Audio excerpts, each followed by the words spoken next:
Now, in chapter 39, the scene shifts to Egypt. The scene shifts to Joseph. And now the focus will be on Joseph for the rest of the book of Genesis. Joseph is a slave. Joseph is rejected. Joseph is unloved. Apparently, Joseph has lost everything. He loses his family. He loses his country. He loses even any knowledge of what's going on in his family. He loses his freedom. He's an alien, an exile, an outcast, and a slave. And we find him as a slave in the home of this man Potiphar. Genesis 39, verse 1. Joseph has been taken down to Egypt, and Potiphar, an Egyptian officer of Pharaoh, the captain of the bodyguard, bought him from the Ishmaelites. And so now he's been sold twice. He's been sold by his brothers, and now he's been sold by the Ishmaelites. So he's alone in Egypt. But look at verse 2. The Lord was with Joseph, so he became a successful man. He's not alone.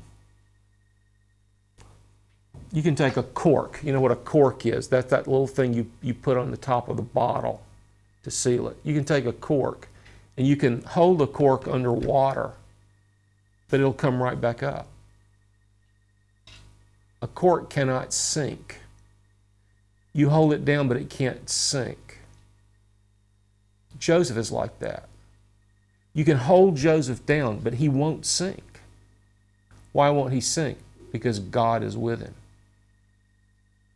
His brothers may sell him. The Ishmaelites might buy him. The Ishmaelites might sell him. You can take him into Egypt, but he's not going to sink. He's not going to sink and disappear in Egypt because God is with him. God makes him a successful man. Here's what that means. Nobody can hold you down. Nobody. But God can hold you up. Nobody can make you unsuccessful. But God can make you successful. Everything depends on your relationship with God. Maybe your relationship with other people has been painful. Maybe your relationship with other people has been unfortunate. Maybe your relationship with other people has been unsuccessful. That doesn't matter. That will not determine your life. That will not shape your destiny. The only thing that matters is your relationship with God. That's going to determine who you are.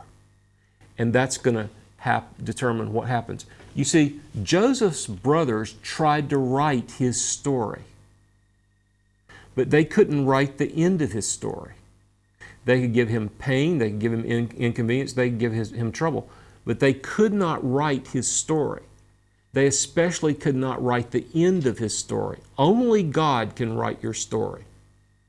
Only God can write the end of your story, because the whole world, our whole lives, is a play, is a drama, and God is the author. Your parents aren't the authors. Your enemies are not the authors. You are not the author. God is the author.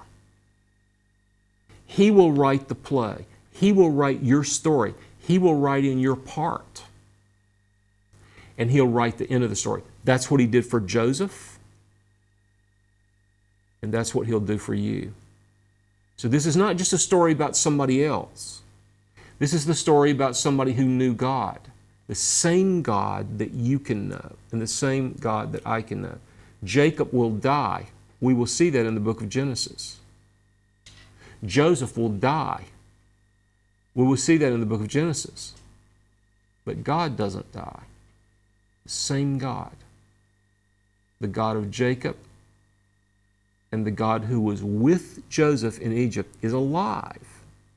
And that God is your God and my God, the God and Father of our Lord Jesus Christ. He's a slave. He's a slave in Egypt, but God does not abandon him. God is with him. God is the God of eternity, which means that God was the God of who was the God of the 19th century BC in the ancient Near East, is also the God of the 21st century AD. And God is the God of the universe, which means that God is not only the God of Canaan, but He's the God of Egypt. And He's the God of Russia. The same God who doesn't die and who doesn't restrict Himself to one little geographical area. Same God.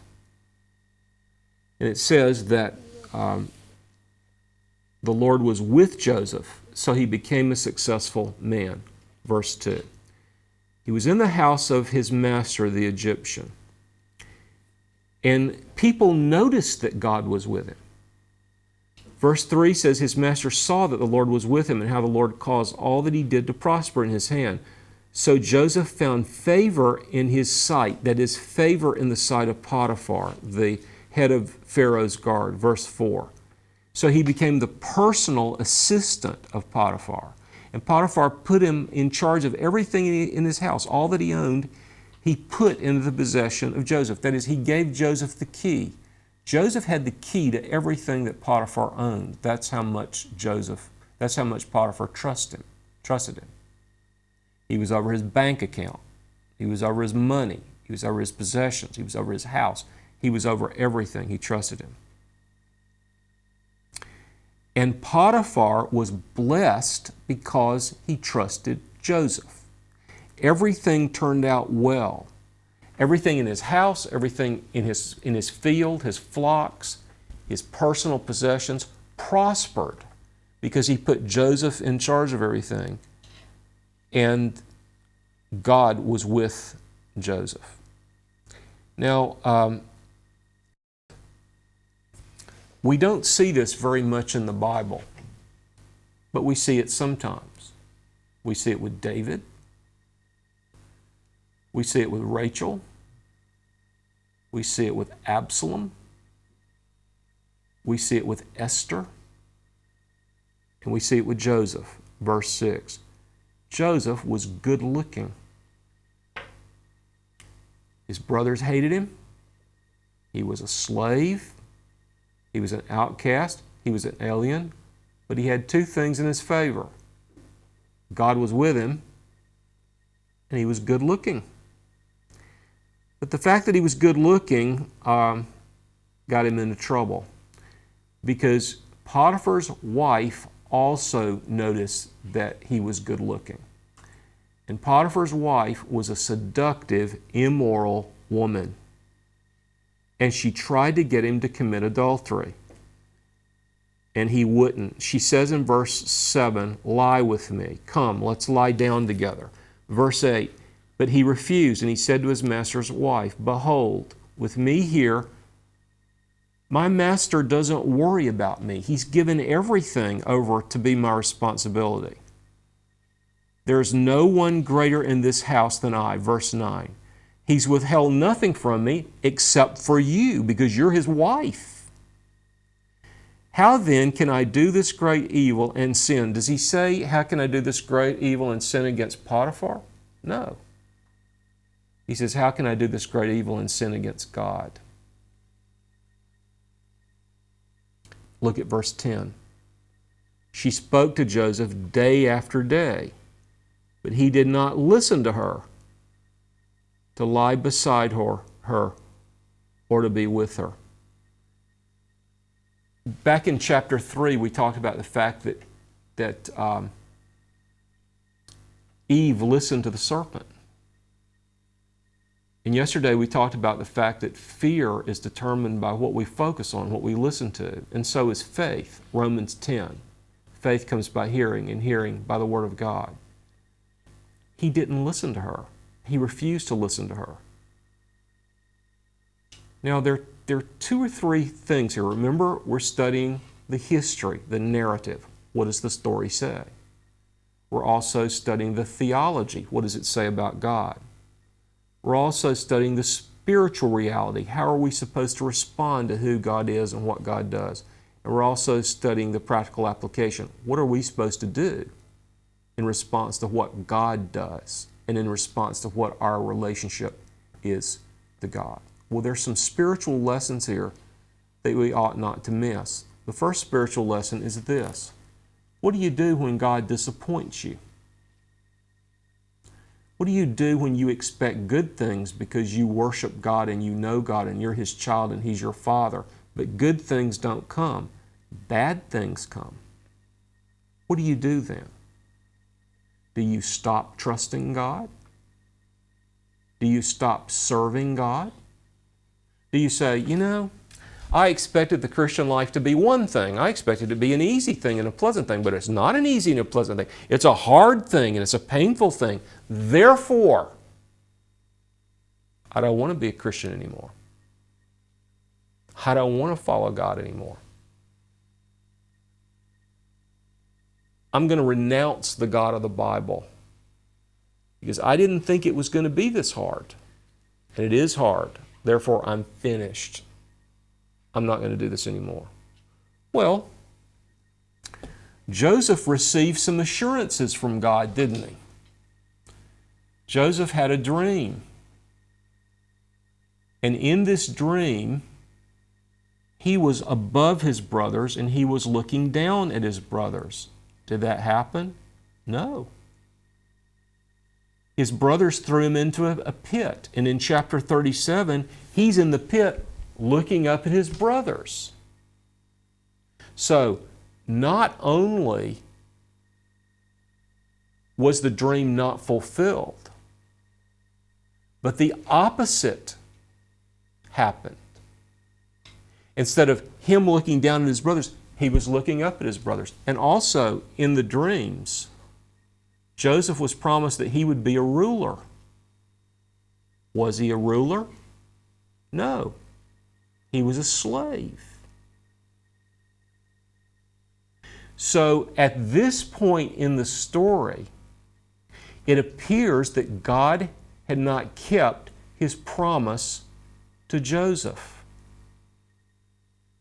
Now, a woman comes along. I don't know if she was good looking or not.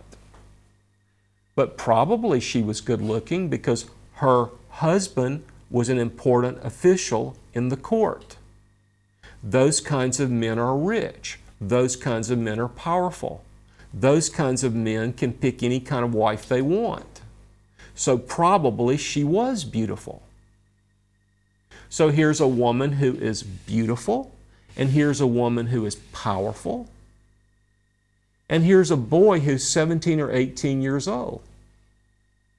And all his hormones are screaming, go, go, go, go, go.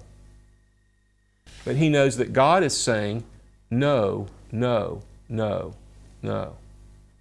So who does he listen to? What happened when he listened to God? His brothers hated him. His brothers rejected him. And he became a slave. So apparently it doesn't do him much good to listen to God.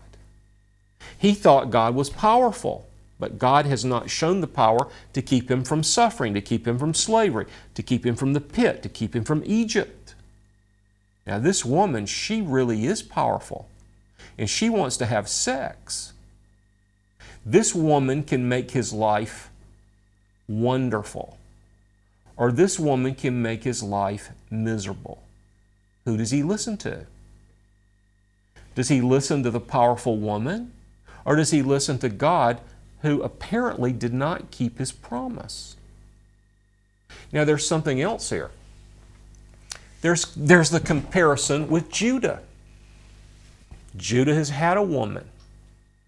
Judah has had a wife. Judah has had 3 sons. Judah's wife dies, and for a few days he doesn't have a woman. So when he sees a woman on the side of the road, the very first time, bam, she takes him down. First time. He sees a woman who thinks he's a prostitute, immediately he goes to make a deal with her and have sex with her. The first time. Now here's a young man who's never had sex. He's never had a wife. He's never had a woman. And he's about 17 or 18 years old. He's dying for a woman.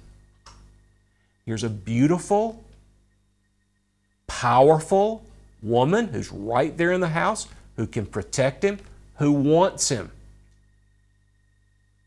Judah goes down the first time. The first time. Day after day after day, he comes to her. It says that she didn't stop, that she kept asking him. Verse 10, day after day, day after day, day after day.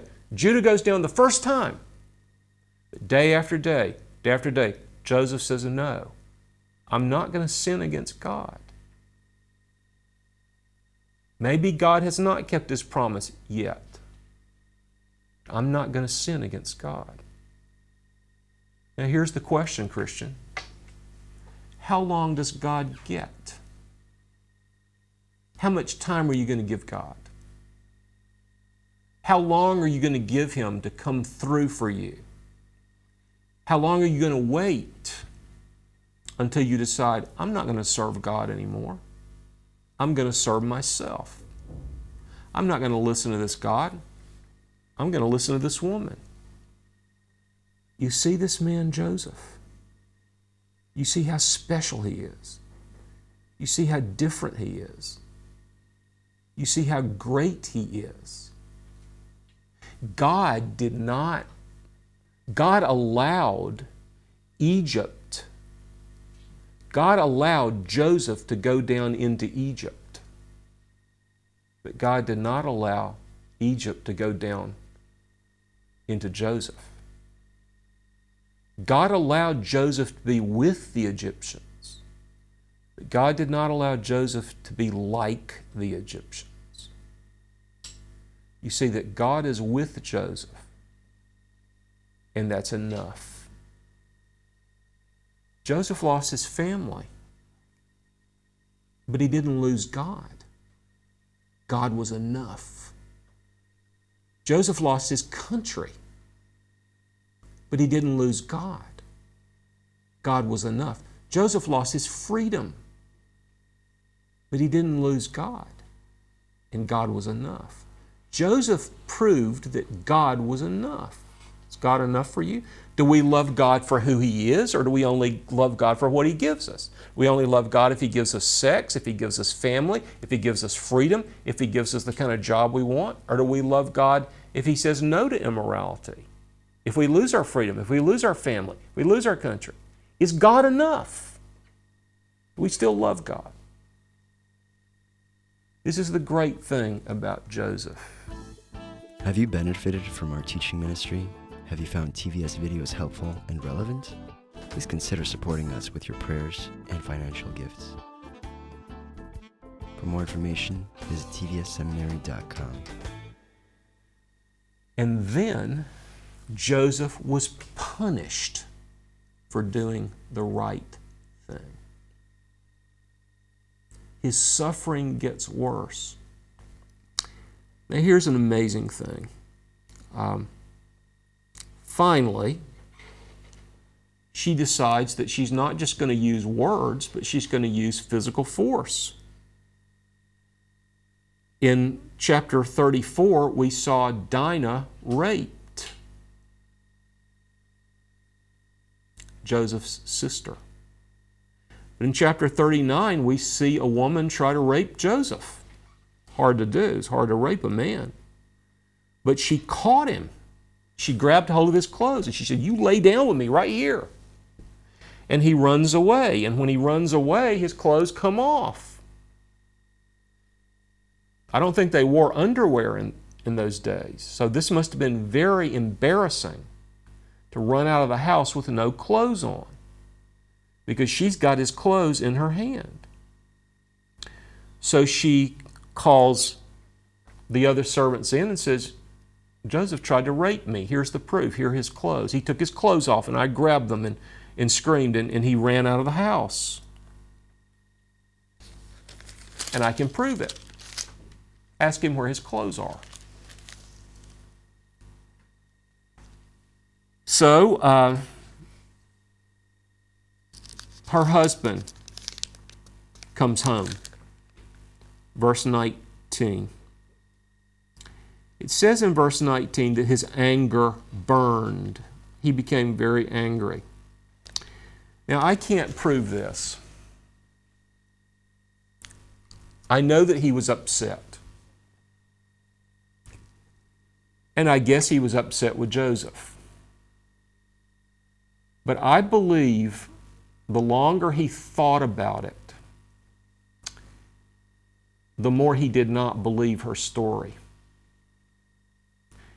This is not a stupid man. This is a man who rose to the top in Egypt. This was a man who became Pharaoh's personal assistant, Pharaoh's personal bodyguard. And he rose to the top because he could read the character of men. And he'd already read the character of Joseph. He knew Joseph. And he also knew his wife. And the more he thought about who Joseph was, and the more he thought about who his wife was, I'm sure the more he wondered if that story was really true. Now, again, I don't know, I'm just guessing. But I think there is one bit of evidence in the story which makes me think that Potiphar did not believe his wife. And that is the fact that he didn't kill Joseph. He did put him in prison. And I think he probably had to put him in prison to have peace at home and not to humiliate his wife and also not to humiliate himself. You see, if he believed Joseph's story and not his wife's story, that was a very humiliating thing for him. For everybody to know that his wife was trying to seduce somebody else, even though she was his wife. That really, really made him look bad. So there were lots of reasons why he had to pretend to believe Joseph, even though he had to pretend to believe to believe his wife, even though Joseph was telling the truth and he probably knew it. And I think that probably when he took him to the prison and he put him in the prison, he probably said to the jailer, "Take care of this boy. He's good. He's rare. Keep an eye on him for me." I don't know that he did that, but I do know that the jailer knew that Joseph had favor with God. It says in verse 21, we see it for the second time. The Lord was with Joseph and extended kindness to him. Now think about that just for a moment. Let's say we don't have sexual opportunity. We don't have the opportunity to enjoy that part of life in a righteous way. The only way we can enjoy that part of life is in an unrighteous way. Let's assume that that's our situation. And let's say that we are so godly and we love the Lord so much that we say no to that relationship until we can enjoy it in a godly way. Well, let's hope that we would be that strong. Let's hope that we would be that faithful. But now here's another question. What if by saying no to ungodliness, we gained the reputation for being ungodly? What if I said no to an immoral sexual relationship, but in saying no to immorality, I received the reputation as a rapist? And everybody thought I was a rapist. And I went to prison as a rapist. Think about that. So that by purity, by godliness, by morality, by keeping God's law, by doing the right thing, I not only lost the opportunity to enjoy sex, but I lost my freedom. And now I'm a prisoner in prison. First I was a slave out of prison. Now I'm a slave in prison. And not only that, but I gained the reputation of a criminal and a rapist. Think about that.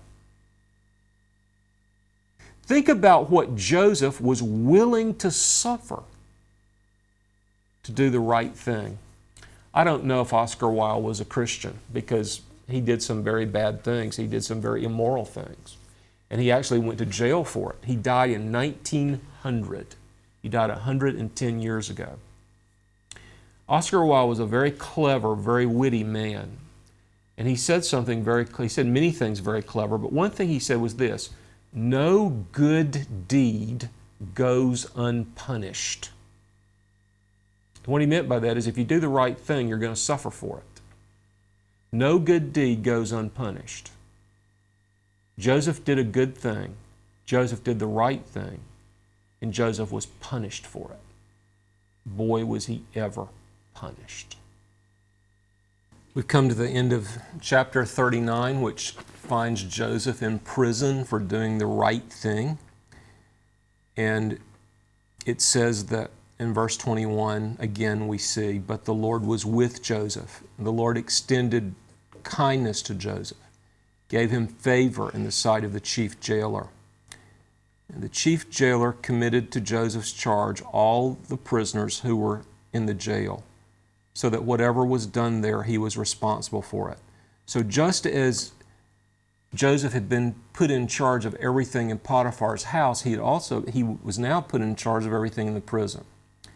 It says that God gave Joseph favor with the jailer, just as God gave Joseph favor with Potiphar. We have to ask ourselves the question, God gave Joseph favor with his father, but he didn't give Joseph favor with his brothers. And his brothers were able to hurt him. God gave Joseph favor with Potiphar, but Joseph had the wrong kind of favor with Potiphar's wife. And she tried to hurt him. And she did hurt him. Now he's in prison, but he receives favor with the jailer. Here's the question.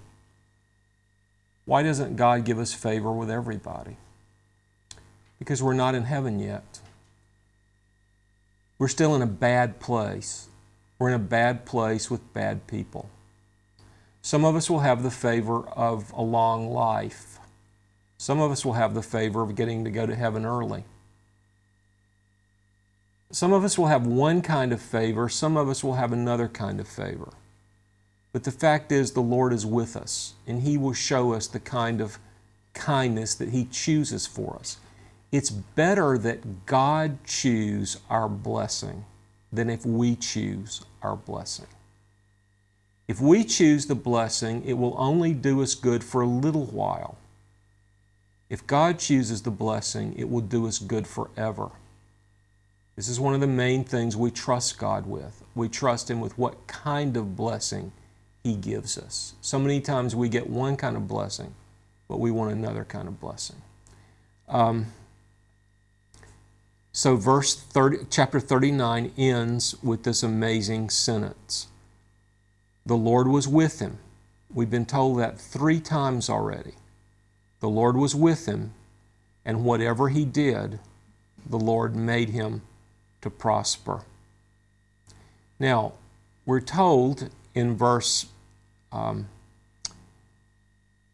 20 that Joseph has been put in a special prison. He's been put in a prison for the king's prisoners, the Pharaoh's prisoners.